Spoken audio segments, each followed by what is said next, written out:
I think you should avoid the Swedish model if you define the Swedish model as high taxes, big public sector, labor market laws that protect the ones that work a little bit too much. Then I definitely think one should avoid the Swedish model, because I think high taxes creates a lot of strange incentives. People are not prepared to work an extra hour, for example. It makes it less interesting to go from unemployment to a job. It's high taxes also makes entrepreneurship less profitable. So all factors that are driving forces for an economy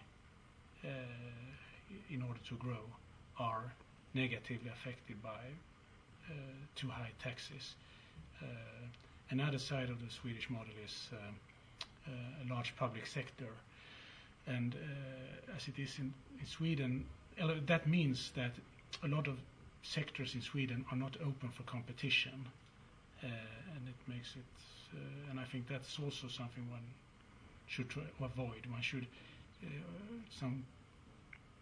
expose an economy to as much competition as possible. I'm a little bit, I'm a pessimist, at least in the short run, because people are very dependent of the system.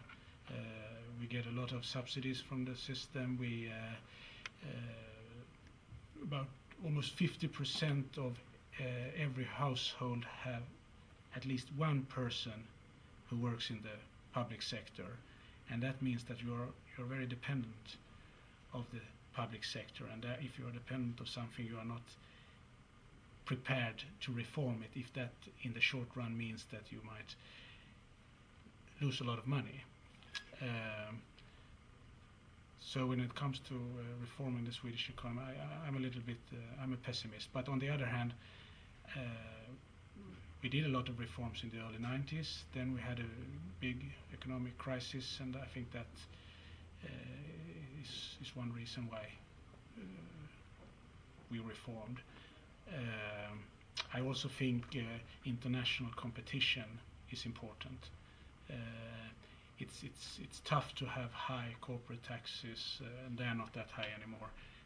But it's tough to have high taxes, income taxes, VAT, and so on, if the rest of the world has much lower taxes. So I think the rest of the world is putting pressure on the Swedish model.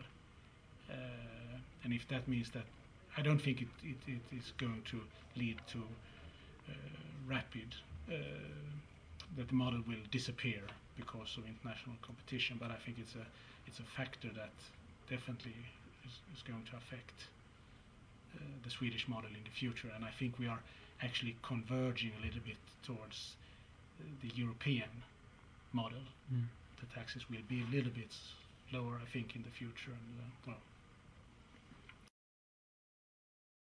And the idea behind this book is that when people discuss the Swedish model and whether we should have high or low taxes, they tend to talk about macro statistics. I think an important part of the discussion should be whether you have the choice to control your own life. And a negative side with the Swedish model is that people are directly or indirectly controlled / affected by all these taxes and subsidies.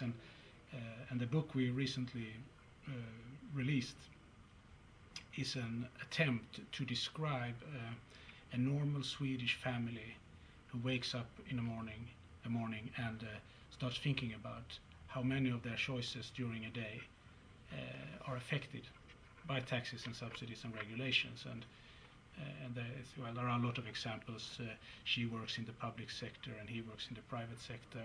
Why is it so? Well, the public sector has monopolized many of the sectors that women are interested in working in, and so on. And my favorite example is in the evening when we go to bed and we want to have a little bit fun and we want to have our second child.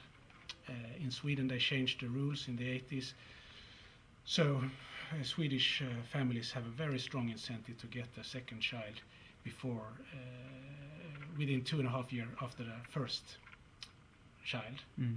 And you can really see, if you look at the statistic, that the Swedes, they changed behavior. So we take the politicians with us into the bedroom, and I think at least I have a liberal view.